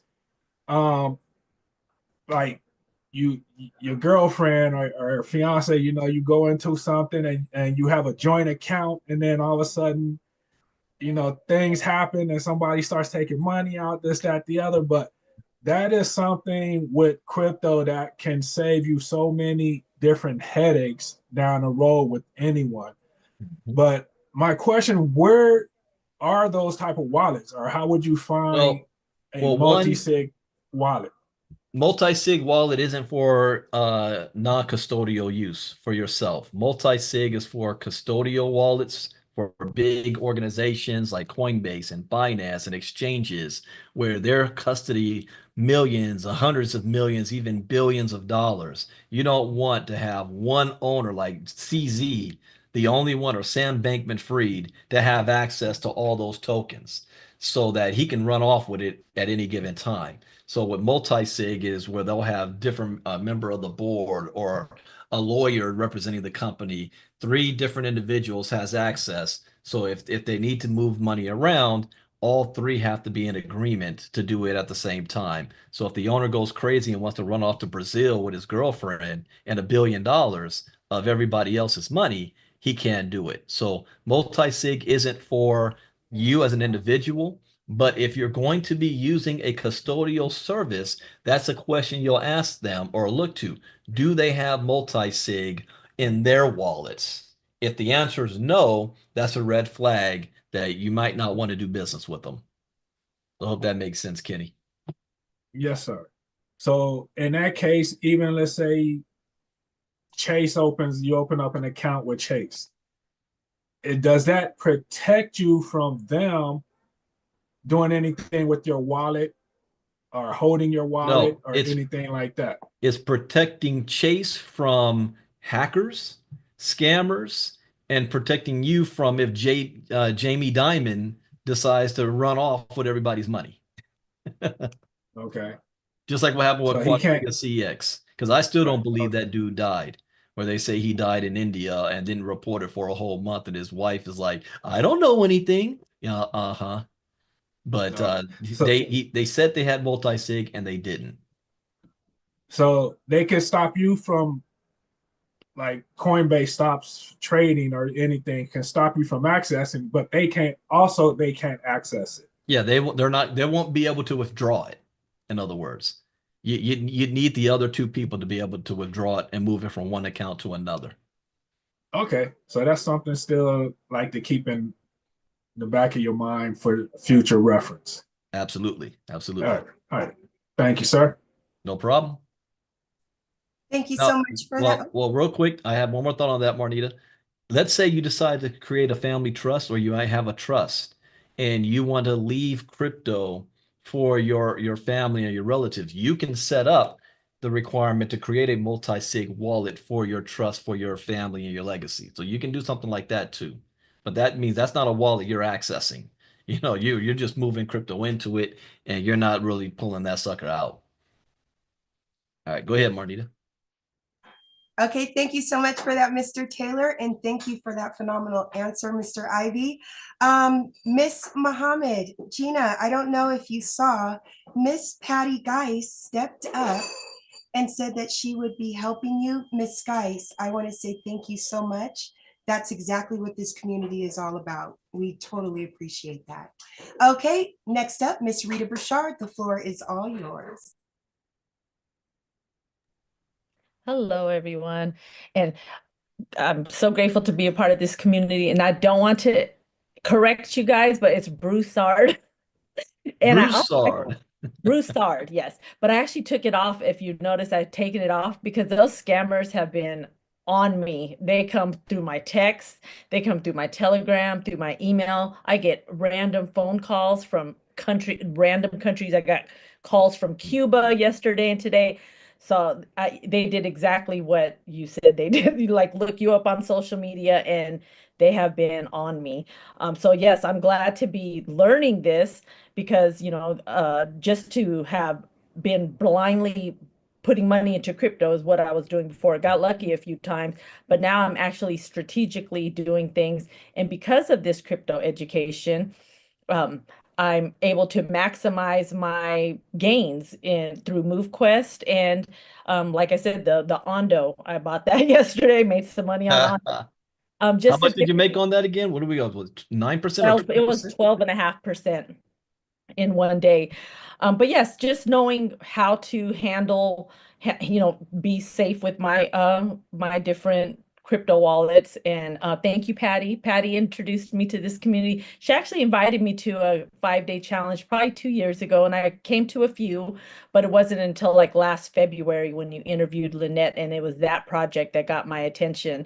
So now it's like I never thought I would fall in love with crypto, but I love crypto because I see the potential for true freedom. So I love one of my favorite topics in life is consciousness, expanding my consciousness and becoming my best version. And crypto and consciousness kind of go together because it gives you that freedom.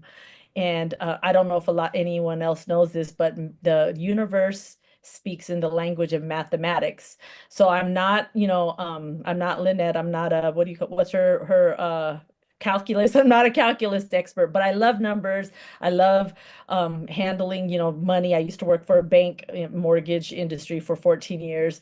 So this has actually been pretty in alignment, and I've really learned and picked up on at least the MoveQuest part. Now I'm handling multiple wallets, multiple devices. Probably shouldn't say that because there's probably scammers listening on YouTube, but don't come for me. I'm tired of them. Look, if you're listening, leave me alone. I'm not the one. So yeah, they'll text me and I'll have F off, block them. And yeah, they're relentless. So you do have to know what you're doing. This is not a game. This is serious business. If you are going to partake in crypto, this is the best money I've ever spent in getting an education, and I love it. And I'm receiving the benefits from actually learning and how to strategize and move within the one project that I'm in, which is MoveQuest. I've done pretty well, and I'm just grateful for that. So I just wanted to give you that acknowledgement to you, Marnita, and to you, Brandon. Your consistency, your professionalism, and the knowledge you share, and the energy, Marnita, your beautiful energy. It brings this community and keeps us all together and excited to be here. We're sad when you're not here. Those days we have to miss you. I can see everyone like, oh, where's Brandon? So thank you for that. Thank you for sharing, Rita. Very, very beautiful, Miss Rita. Okay. Rita from Thank you San so very Diego. much for your very, very kind words. We truly appreciate your presence and everything that you bring to our community. Thank you for being here. Okay, I see Miss Carla Rigo. The floor is all yours. There you go, Carla. Thank you. Well, it's just amazing that you came. My MetaMask wallet, all of a sudden I had tokens show up in there that I didn't put in there. I never clicked on them. And what I wanted to ask you is, should I utilize, it's my wallet that is attached to my MoveQuest? I don't know where they came from. They say that there's tokens waiting for me to I guess give them permission to come into my wallet. And I'm like, what are you talking about? There's tokens to claim, and then all of a sudden, one day I was like, where did you all come from? I mean, there's nothing in them. I haven't clicked on any of them. I just was I don't know. I mean, it's just one of those things. I'm like, wait a minute, how did you get here? You know where I'm at. How'd you get here? Yeah, the So only thing to be safe with that is that when you have a wallet you think might be compromised, meaning that all of a sudden free airdrops is hopping in, then you want to mark that wallet as no future use. If you have it that you're still mining with MQT, that's fine. Just once you get your MQT, move it from that wallet to another one. Because if you decide, well, I'm going to kill this wallet and I'm going to use a different wallet for MQT, you're still going to have to pay for the undocking slots on a different wallet.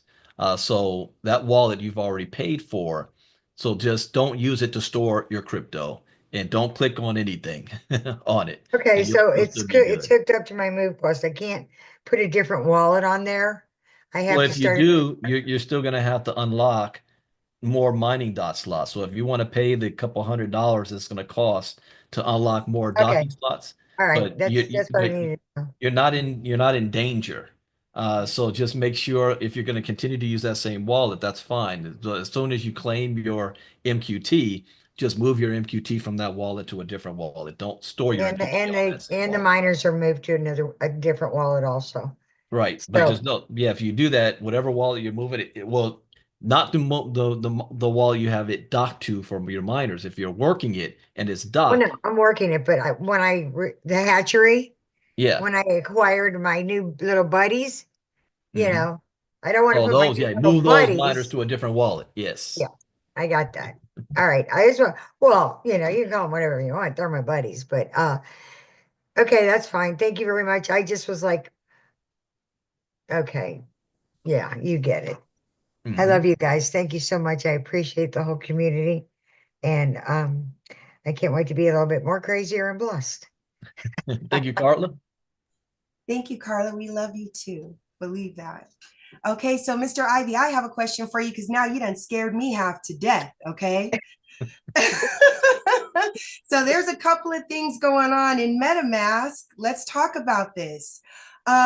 First off, yeah, I've experienced where I go into my MetaMask wallet. I think you and I were on Zoom and I was showing you my wallet, and there were all of a sudden these tokens there, right? So if that happens, do we click on it? Second question. Sometimes with MetaMask, when you open up your wallet, it won't show all your tokens that's in there. It'll say in blue, you have such and such. Okay. Is it safe to click that? Because, Yeah, when I clicked that blue button, that's when those airdrop tokens showed up. that's fine. They Okay. can't do anything. The only thing what they're designed to do is trying to get you to get to their website. Yes, So sir. just because those tokens drop there, that's fine. They Okay. can sit there and you can just look at them, and some of them might be legit because that's what a lot of airdrop companies were doing. Hmm. With the SEC cracking down on how they can advertise, they Right. said, okay, if you're acting like we are selling a security, what if we give it away? And then if we give it away in mass giveaways, people will look at it and say, oh, I want to see what this project is about, and then you go to their website and learn more. The scammer saw that saying, huh, we'll take that same technique and try to use that to scam people. So we'll give some fake token away that we create. They see it in their wallet, then they look us up and go to our website and connect what they're trying to do is bait you into connecting that wallet to theirs. But there's no danger of you receiving an airdrop from them. They can't get into your wallet. But what you should know is this wallet's compromised now. They have that wallet address, which means that they can track any activity you do on that wallet on whatever other projects. So that you want to protect. You want to protect your activity and your movement. It's like somebody putting a GPS tracker on you. So you want to cut that off and say, all right, if I'm going to do more movement, I can't do it with this wallet anymore. Let me do it with another one. You're yelling at her kid right now. Yes, sir. Thank you so much for that. Okay, Mr. Taylor, the floor is all yours, sir. Yeah, thank you. Since we're on that, would it be good to move those? Because I also get those. Just move them to like create a scammer wallet or whatever, and just move those to a different wallet and get rid of them, Yeah, or well, it it doesn't matter because they still have your doesn't wallet matter. address. So whether Okay, those tokens are sitting there or not, you're on a list for them. all right. So moving it, it doesn't matter unless you run into one of them actually being good. Like I woke up today from Herschel calling me up and saying, "Hey, you got some money in your Phantom wallet from some token we did last year." That may happen. So it doesn't matter if you leave the wallet, the token there, or if you move it to another one. Just know that your wallet address is on a list somewhere. So you might be careful about doing transactions through that wallet. Okay. All right. Thank you. And think that And answers thank Thomas' question too about delete them. It doesn't matter. You can't delete the token. I think there's a way you can hide it from view, but it's still in your Yeah, you wallet. can You just hide them. can't view it. Yeah. Yeah. All right. And thanks again for that multi-sig because like you mentioned, I've been trying to figure out what I'm setting up my nephew. So if something happened to me, but who was I gonna trust? So Mm. now with that multi-sig deal, that's something I can set him up for the future and then have multiple people check each other where one person can't just run off with everything. So thank you again for that information. No problem. Now here's a way, if you want to do it I almost call it the ghetto style, but you can actually take, where you've got your 12-word seed phrase. You might have four of them, and then you give somebody else the other four, and then you give somebody else the other four, and no one person has all 12 words. So if you've got a partnership and friendship, and Gina, I'm not going to call any names, but Gina Muhammad knows, maybe Jacqueline, the Green Days, where there was some folks out of Philly and group that were trying to go in together on some nodes and projects that cost a lot of money. And only one person could collect all the tokens because you all went in together to get them. And and I warned against doing that. And because I said, y'all may be friends today, but something may go down a year or 2 years from now. Can you really trust? I remember one of the individuals was actually a minister and ended up screwing everybody in that group. So that is a way. You remember that, Jacqueline? That is a way that if you want to do that, if you're going with a family or a group, say, all right, so that one bad apple in the family doesn't do something stupid. They don't have all of the keys. You guys got it broken up. So Right. you can do that too. Yeah, people get shicey when they start saying dollars. Even on family. So Even on family. family's first one to do you. All right, thank you, Kenny. All right, thank you, sir. Thank you so much for that, Mr. Taylor. Is there anyone else who has any questions or any aha moments? All right, back to you, Mr. Ivey. All right. Well, you see what happens when we have a brand new lesson that nobody's seen before? So I encourage you guys, don't let this be the only time you see these. We've got 13 more security lessons. Just to give you guys a few more topics. We also have securely storing private keys and seed phrases, cold storage for cryptocurrency security. The one I did not teach this lesson. I gave you guys a sneak peek in Crypto Talk. Crimeware as a service. That blew me away when I was researching on that one. Also cryptocurrency. Oh, no. I'm not telling you no more. You guys got to get the courses. But we got 15 security courses just on this, and you got to see two of them last night and tonight. Tomorrow night we'll be back. We will be talking about how to make money in crypto. And that's a lesson we do every 5-day challenge. It's very, very important information. And further, how to join the ILCA community from being in our gold membership, our diamond, our platinum. So I'll have some information to share for that. Also, I have some good discounts, a new update I'm going to give for our current diamond members, but I'm going to share that tomorrow night. And nothing Saturday. I'll be at a funeral down in San Diego, so nothing happening Saturday. But Sunday night, we will be doing the ILCA presentation and late night crypto talk. So I can't do a Saturday morning. We'll be doing it Sunday night at 8 p.m. Eastern, 5 p.m. Pacific. And then we got Crypto Talk on Monday morning. So anybody that's on your guys on YouTube and you want to be a part of our VIP, you want to join, $49 a month to get this information. That is a steal. Still, there's people out there. I know a guy who is not nearly close to as good. And I'm not tooting my own horn, but I'm like, how are you considering yourself a crypto educator? But this clown is charging $1,000 a month and only speaks 4 nights, 4 days a month for 45 minutes and takes no questions. And people are paying him $1,000 a month for that information. And it's whack information at that. And the reason why he got so many people is because he was flossing that he's made $3 to $4 million in crypto, and everybody thinks that, but whatever. We have so much more value that we're getting you so that everybody can afford for just 49 bucks a month. And so that is ilcacryptonews.com if you want to join our VIP and inner circle. ILCA Crypto News. Speaking of that, we did a MoveQuest update yesterday. I am up to date on all the recordings. So the MoveQuest presentation Marnita did has already been uploaded to YouTube.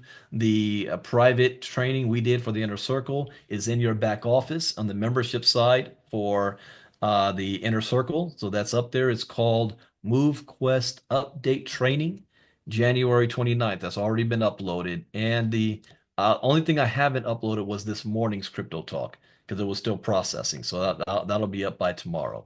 So with that, I had fun tonight. We went 2 hours. So that's great. Like I say, the Q&A sometimes is even better than the lesson. But I like the lesson. It's much needed and important. Now, it's one thing to hear it and learn about it, but there's something else when you do like what Rita did and apply the information. She applied information from Inner Circle and made 12% on her money in 24 hours. So application is the next step. That, enjoy the rest of your evening. I will see you guys. Well, I won't see you again until Sunday. So I'll see you guys again Sunday night. Friday's off. With that, take care, everybody. Bye-bye. Thank you, Miss Casa, for the hostess, as always, and all of you guys for your Q&As and your stories. See you next time. Bye-bye. Oh, tomorrow night. Yeah, tomorrow, Friday. I'll see you tomorrow night. Friday night. All right, bye-bye.